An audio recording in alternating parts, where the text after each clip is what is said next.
we begin? Transport, traffic, and tourism. These were the recurring themes during the town's representatives' presentations yesterday.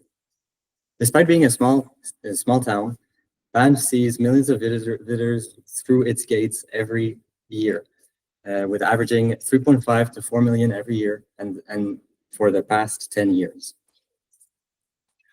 Hi, I'm Leah. And I'm Victor. And I'm Marie, and we're all here on the behalf of Sherbrooke University from Quebec. So to tackle the transportation issue in Banff, we target three main issues. So first of all, tourism, not tourism, but the well-being of tourists and residents, as well as the lack of parking and the excess of vehicle in the village. So we also target the sporadic visitors, so people who comes only for one day and leave after that. So we separate our solution into four categories. So the first one is going to be the actual network over there. And then the two others are going to be our solutions. And we're going to end up with a follow-up of our situation. So the first one is network analysis. Then we're going to go into incentivized parking outside of park limits. And we are going to explore a dynamic solution for pricing. And finally, a review of the efficiency of our solution. So first of all, the network analysis. Well, we really want to do that to know like the current state of the geospatial situation down in Banff. So we begin to do a geospatial analysis. So when we're talking about transportation here, we have in mind the people who are walking, biking, in car, as well as in bus. So we create a kind of a little tool in R studio with the coding language R. The main inputs are the OSM layer from OpenStreetMap. In this layer, we can find mainly road, pedestrians, and biking network. We also have GTFS layer that is mainly the public transportation data. And finally, we use the DEM for elevation. We merge that all together to build a network with R5R in RStudio. Unfortunately, we couldn't complete the tool this time because we have some issues with the local Alberta data and the package R5R. But here is what we would have want to do.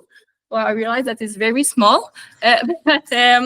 So basically, tree analysis and origin destination analysis. So comparing different time of the day and different transportation for like we'll say main routes, the entrance of the park till the gondola, for example.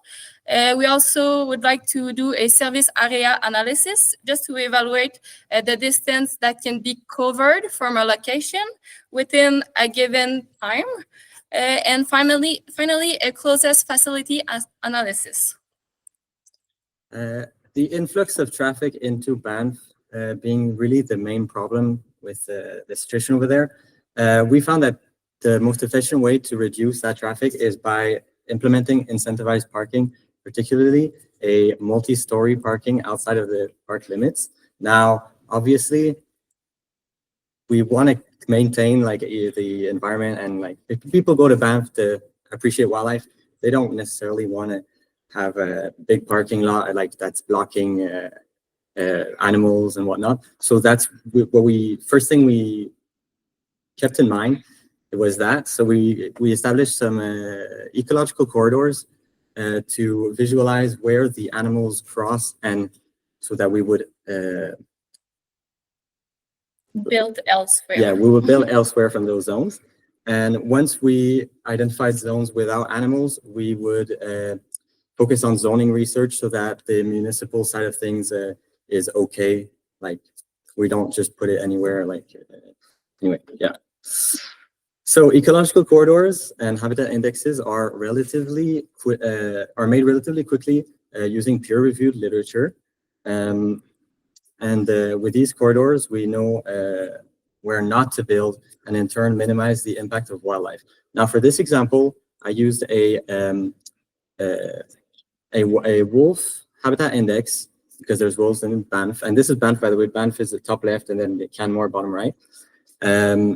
But it can be used with different animals as well. It's just a proof of concept sort of thing.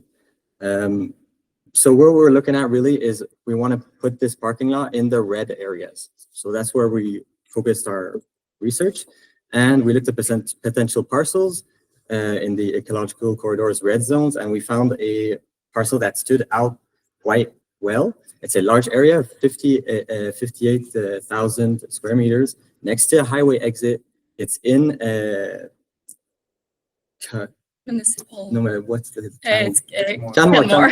I keep forgetting your name. Sorry, Canmore. It's in Canmore, and it's listed for a future public use, which falls into what we want to do with putting this type of infrastructure in it. And intermunicipal agreement can be beneficial for both towns. So another solution would be dynamic pricing. So basically, there's a lot of people coming into the park during the summer times. So during these times, you can just make the fee prices go up, and then during the winter time, you can make them go down. So it would force people to maybe explore other, go into the park at different time than just the summertime. Also during the summertime, there's a different approach that you can also take. Some ski resorts, for example, do weather discounts. So basically, if it's an ugly weather outside, the price is going to go down. There's also online discounts, so that's going to force people to buy their tickets in advance, and the park is going to know how many people are going to get into the park that day, and they can maybe take some measure to counter that. There's also prices that can vary depending on the hour. So as you can see on the graph, between like 1 and 4 p.m., there's a lot of people coming into the park. So you can maybe make the price go up during these period times, and then make them go down outside of these windows. Like that, people are going to come maybe earlier in the morning or later at night, and it's going to spread out the intake into the park. And also, you can do discounts on the number of passengers into a car. So the more people, the bigger the discount. Finally, the follow-up, basically, we just want to make sure that our solution is sustainable, that it's working, basically. So, yeah, in order to do that, first, we wanted to put a new bus stop near our beautiful parking lot.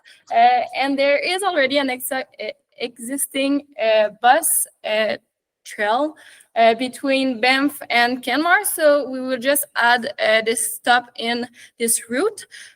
So yes, after that we will do again a network analysis in order just to compare the data that we took before and after the parking lot, and we're expecting to see maybe an increase in accessibility or in decrease in car use.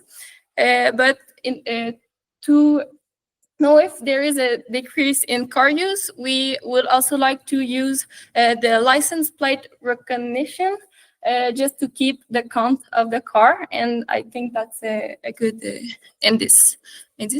So for the assessment of the environmental impact, so the first one is that with the parking outside of the park, there's going to be a whole lot less cars coming into the park. That's what we hope for. And like that, is going to be less pollution that's going to come into the park. Also, with the buses that comes into town from the parking lot, well, there's going to be less cars because people are going to leave the park, their cars outside of the park. Like that, people are going to have to change their mode of transport into the town. So they're going to take active transportation or public transportation. And active transportation was one of the main goals of the town. Yeah, so we're a bit short on time, but here's our project timeline just to give you a quick idea. You can also consult it later on if you would like, as well as the resources required for any step of the project. And yeah, that's about it. Just to finish off, I want to reiterate that what we want is to alleviate traffic into the town. And the best way we found to do that was to create a parking outside of the town. so that they never get into town in the first place. Yeah. That sort of thing. That's Well, thank you so much for listening. Thank you. Yeah. Any questions?